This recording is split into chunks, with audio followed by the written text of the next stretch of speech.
अस्सलाम वालेकुम, welcome back to my channel. उम्मीद है कि आप सब ठीक होंगे, हम भी यहाँ पे ठीक है अल्हम्दुलिल्लाह। तो आज मैं इस व्लॉग में आपसे शेयर करने वाली हूँ बीफ मिनी बर्गर, जिसकी पैटीज़ मैं किस तरह से बनाती हूँ स्पेशली मुझे पूछा जाता है, तो मैं इस वीडियो में शेयर करूँगी। और बाथरूम क्लीनिंग के रिलेटेड किस तरह से मैं अपना बाथरूम क्लीन करती हूँ वो भी आपसे शेयर करूँगी, तो एंड तक बने रहे। तो यहाँ पर मैंने बीफ लिया है 200 ग्राम्स, उसमें मैंने 2 हाथ भर के मतलब कि हैंडफुल ऑफ लिया है चने की दाल, जिसको मैंने 2 से 3 घंटे भिगो के रख दिया था। और पूरे मसाले हाफ टीस्पून मैंने डाले हुए हैं, जिसमें है garlic paste, red chilli powder, pepper powder, garam masala powder और आमचूर पाउडर। तो ये पूरी चीज़ें मैंने डाल के इसको इस तरह से हाथ से मिला दिया है। नेक्स्ट में हम इसे प्रेशर कुक करेंगे, थोड़ा सा पानी डालेंगे जिससे हम 7 से 8 सीटी तक प्रेशर कुक कर सकते हैं। बहुत ज़्यादा अगर आप पानी डालेंगे तो ये गीला गीला हो जाएगा, तो ये ड्राई नहीं होगा। तो यहाँ पर लगभग मैंने 1 कप पानी डाला हुआ है और इसे हम पकाएंगे 7 से 8 सीटी तक।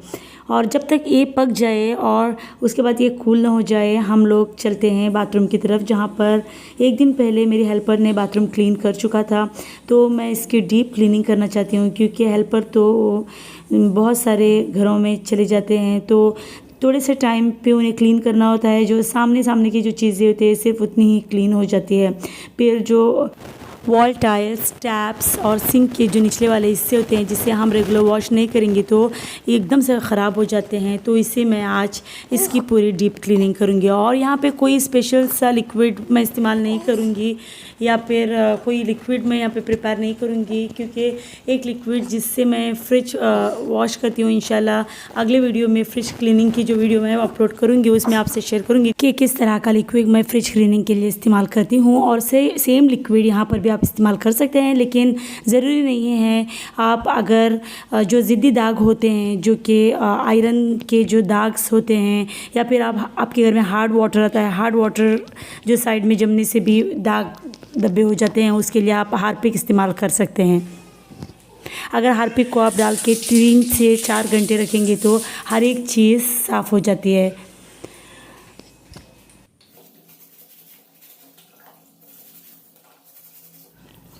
तो मैं बहुत दिनों से सोच रही थी कि बाथरूम की जो क्लीनिंग है उसकी वीडियो बनाऊं, लेकिन सही में बहुत डिफ़िकल्ट होता है स्टैंड रखना बाथरूम में जहाँ पे आप क्लीन कर रहे हो।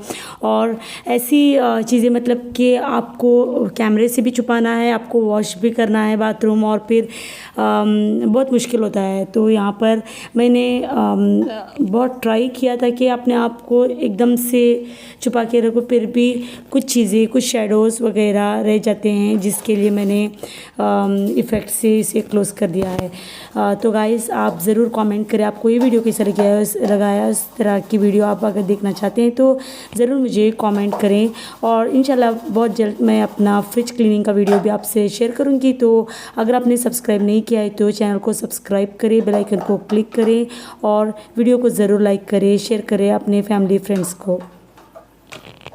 आजकल हर किसी के दिमाग में ये होता है कि यूट्यूब पे चैनल बनाएं और कुछ इनकम इससे जनरेट हो जाए तो बहुत अच्छा हो जाएगा। एज अ साइड जो बिज़नेस होता है, उसी तरह से साइड बिज़नेस से जिस तरह से आपको पैसे मिलते हैं, इसी तरह यूट्यूब से भी पैसे मिलेंगे। लेकिन एक चीज़ बहुत ज़रूरी है इसमें, कंसिस्टेंसी। तो अगर आप रेगुलर आप वीडियोस बना सकते हैं तो आप इसमें कमा भी सकते हैं। अगर आप रेगुलर वीडियोस नहीं बना सकते, क्योंकि वीडियोस बनाना तो आसान ही लगता है, बहुत ही आसान है, क्योंकि एज ए एक्सपीरियंस मैं आपको बताना चाहती हूँ कि वीडियोस बनाना बहुत ही आसान है, लेकिन उसके बाद का जो प्रोसेस है बहुत कठिन लगता है। एडिटिंग के बाद जो होती है वॉइस ओवर, क्योंकि हर इंसान वॉइस ओवर नहीं कर सकता, क्योंकि मैं खुद वॉइस ओवर करने में मुझे इतनी प्रॉब्लम हो जाती थी, और आज मैं अल्हम्दुलिल्लाह थोड़ा सा इम्प्रूवमेंट आ गया है वॉइस ओवर करने में। क्योंकि इससे ना सोचना पड़ता है कि आप वॉइस ओवर, क्योंकि वॉइस भी बराबर होनी होती है, कभी कभार गला बैठ जाता है तो उतना टाइम गुजर जाता है। और जब साइड में नॉइज़ बहुत होती है, बच्चों की शोर बहुत होती है, तो आप वॉइस ओवर नहीं कर पाते हैं। तो उसी वक्त आपको वॉइस ओवर करनी होती है जब बच्चे सो रहे होते हैं। तो मॉर्निंग टाइम पे ही ऐसा होता है कि बच्चे सो रहे होते हैं और आप वॉइस ओवर कर सकते हैं, और ज़्यादा से ज़्यादा काम आप निपटा सकते हैं अगर आप मॉर्निंग टाइम पे जल्दी उठ जाए तो। और जब आपके पास अगर छोटा बेबी है, जैसे कि मेरा जो बेबी है बहुत छोटा है, है, इस दरमियान उठ जाता है तो उसे फीड करके सुलाना पड़ता है। तो उस वक्त अगर आप टायर्ड हो गए तो बहुत मॉर्निंग बहुत जल्दी उठ गए हो तो आप बच्चे के साथ भी आप सो जाते हो, तो इस तरह से आपका काम अधूरा रह जाता है। अगर आप यूट्यूब पे कोई चैनल बनाना चाहते हैं, अगर आप किसी भी इसमें इंटरेस्टेड है, जैसे व्लॉगिंग्स हो गए, कुकिंग हो गया, स्टिचिंग हो गया, तो आप बना सकते हो। कंसिस्टेंसी इज़ मस्ट, क्योंकि आपको सोचना चाहिए कि एक काम हम जैसे जॉब्स वगैरह होते हैं, हर दिन जाना पड़ता है, आपको जॉब करना पड़ता है, आपको छुट्टी नहीं होती है, वीकली वंस आपको छुट्टी होती है। लेकिन घर पे हम जब यूट्यूब पे काम करते हैं तो हम सोचते हैं कि एक काम हम लास्ट करेंगे, लेकिन ऐसे नहीं होता है। इस काम को आप फर्स्ट रखना है तो आप कंसिस्टेंट हो जाते हो और इसके साथ आपकी इनकम भी इंशाल्लाह जनरेट हो जाएगी।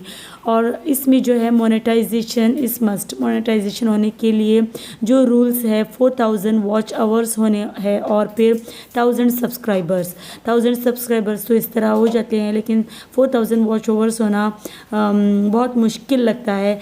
लेकिन अगर आप कंसिस्टेंट है, रेगुलर वीडियोस आप बना सकते हैं और एडिट करके आप अपलोड कर सकते हैं, तो इसमें अच्छा खासा आप कमा सकते हो। और फिर आप शॉर्ट्स वगैरह भी बना सकते हो, क्योंकि आप बहुत सारे लोग शॉर्ट्स से भी बहुत से इनकम उनकी जनरेट हो जाती है, तो शॉर्ट्स बना सकते हो। लेकिन एक नीच रखे आप, एक थीम, जैसे हम थीम कहते हैं, एक थीम रखे, जैसे कि व्लॉगिंग हो गया, कुकिंग हो गया, एक थीम रखे। आप किस में आप एक्टिंग में अच्छे हो तो एक्टिंग कर सकते हो, बच्चों को करा सकते हो, या फिर रिलीजियस कोई भी हदीसें वगैरह या फिर पोइट्री वगैरह कर सकते हो।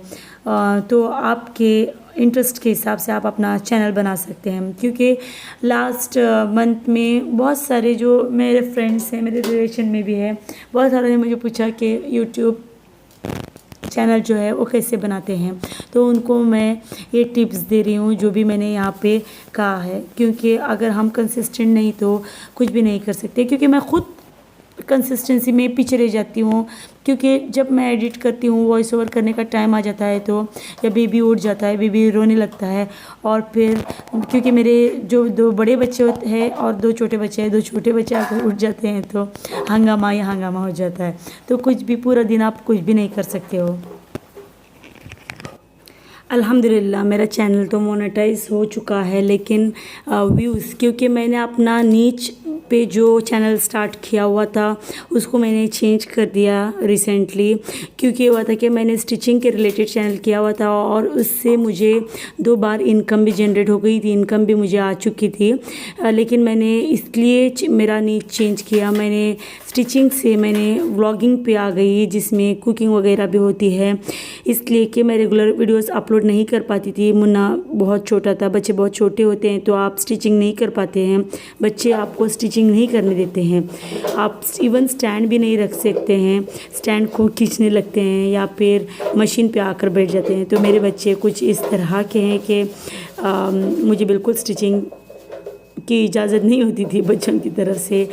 तो इसलिए मैंने अपना जो चैनल का जो नीचे मैंने चेंज कर दिया व्लॉगिंग पे। तो जब मैं व्लॉगिंग पे आ गई तो इसके व्यूज़ बहुत ही कम हो गए, क्योंकि स्टिचिंग भी होता था कि बहुत टाइम के बाद मैं कंसिस्टेंटली वीडियोस नहीं कर पाती थी, क्योंकि एडिटिंग, क्योंकि वीडियोस इतनी लंबी बनती थी, एडिटिंग, फिर इसके वॉइस ओवर्स होते हैं, और जब इतना सारी मेहनत करने के बाद आप जब वीडियो अपलोड करते हैं तो अगर व्यूज़ उसके कम आ रहे हैं, बिल्कुल व्यूज़ नहीं आ रहे हैं, कोई वीडियो वायरल हो गई है तो उसके व्यूज़ लाखों बन जाते हैं, लेकिन अगर कोई वीडियो बिल्कुल भी वायरल नहीं हुई तो उसके व्यूज़ जो है 100-150 के करीब ही बनते हैं। तो इसलिए मैंने डिसाइड किया कि मेरा जो नीच है मैं इसे ही तब्दील कर डालूँ, क्योंकि जो कि मेरा चैनल मोनेटाइज था तो मैंने इसी चैनल पे मैंने व्लॉगिंग ही कंटिन्यू की।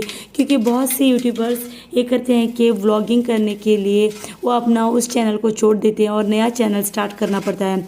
लेकिन जब से नया रूल 2019 में जब ये नया रूल आ गया था कि आपको चैनल पे 4000 वॉच आवर्स बनने हैं और 1000 सब्सक्राइबर्स बने हैं। सब्सक्राइबर्स तो इस तरह से बन जाएंगे, लेकिन वॉच आवर्स बनाना स्टार्टिंग के टाइम पे बहुत ही मुश्किल होता है मोनेटाइज होना। तो ये चैनल ऑलरेडी मोनेटाइज था, इसलिए मैंने इसी चैनल पे अपना व्लॉगिंग कंटिन्यू किया। तो आपसे यही विनती है कि आप मेरे चैनल को सब्सक्राइब करें, लाइक करें, शेयर करें मेरे कंटेंट्स को, और मेरा कंटेंट कैसा लगा है ज़रूर आप कमेंट करें। अगर पसंद आ गया है तो वो भी आप कमेंट कर सकते हैं, अगर पसंद नहीं आए तो वो भी आप कमेंट कर सकते हैं।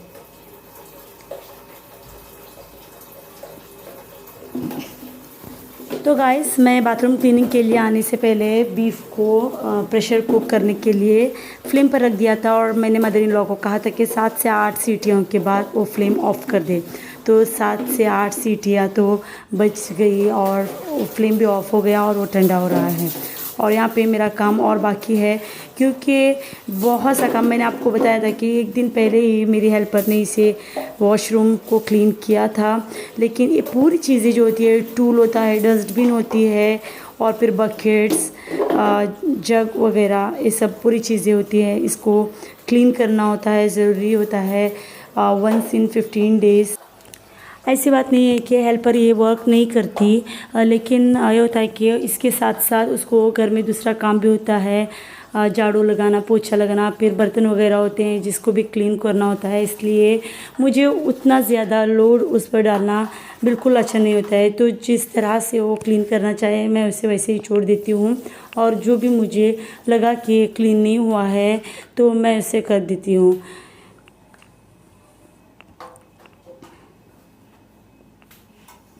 तो ये ऑलमोस्ट हो गया है। लास्ट जो है ये रैक मुझे क्लीन करना था, तो रैक की पूरी चीज़ें मैंने खाली कर दी है और उसे नीचे टूल पर रख दिया है। और ऊपर रैक क्लीन करने के बाद लास्ट होगा इंशाल्लाह फ्लोर क्लीनिंग।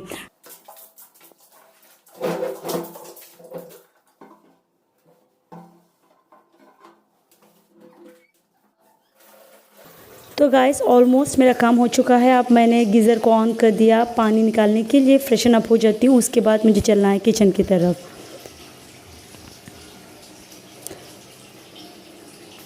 तो यहाँ पर बीफ और दाल ये ठंडे हो चुके हैं, इसको हम ग्राइंड करेंगे। ग्राइंड करने के बाद ये पेस्ट सा बनेगा जिससे टिक्कियाँ अच्छी सी बन जाएगी। अगर यहाँ पे दाल आप ज़्यादा डालेंगे तो ये टिक्कियाँ अच्छी से नहीं बनेगी। जैसे कि शामी कबाब, अगर दाल ज़्यादा डल जाए तो ये बहुत पतली बन जाती है। तो यहाँ पे मैंने दालों को बहुत कम ही क्वांटिटी में रखा हुआ है। क्वांटिटी मैंने बताई है, 200 ग्राम्स मैंने बीफ लिया था और 2 हैंडफुल मैंने दाल ली थी, जिसको मैंने 3 से 4 घंटे भिगो के इसे प्रेशर कुक दे के अभी मैंने इसे ग्राइंड कर दिया है। अब हम थोड़ा सा इसे नीट करेंगे और फिर इसको छोटी सी टिक्कियाँ बनाएंगे, क्योंकि यहाँ पे जो बर्गर बंस मैं ले रही हूँ छोटी सी है, मिनी बर्गर है, इसलिए हम छोटी छोटी टिक्कियों को बना के आप इसे फ्रीज़ भी कर सकते हैं।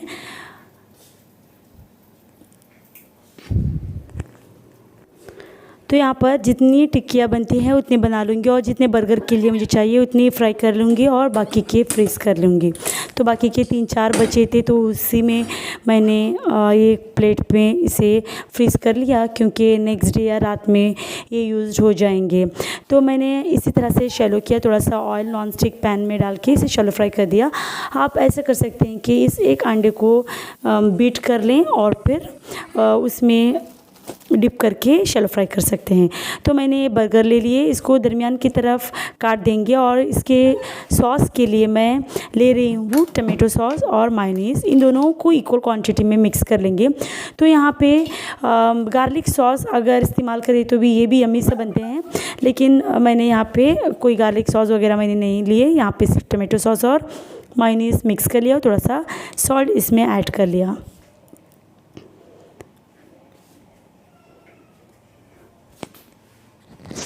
तो मैं सॉस दोनों तरफ लगा लूँगी, और फिर ये जो पैटीज़ मैंने बनाई हुई है इसको इसमें रख देंगे, और क्यूकम्बर का एक पीस, पतला सा पीस जो मैंने काटे हुए हैं, इसे इस तरह से दरमियान में रख देंगे। आप यहाँ पे टमाटो का स्लाइस भी इस्तेमाल कर सकते हैं, कैबेज वगैरह भी इस्तेमाल कर सकते हैं।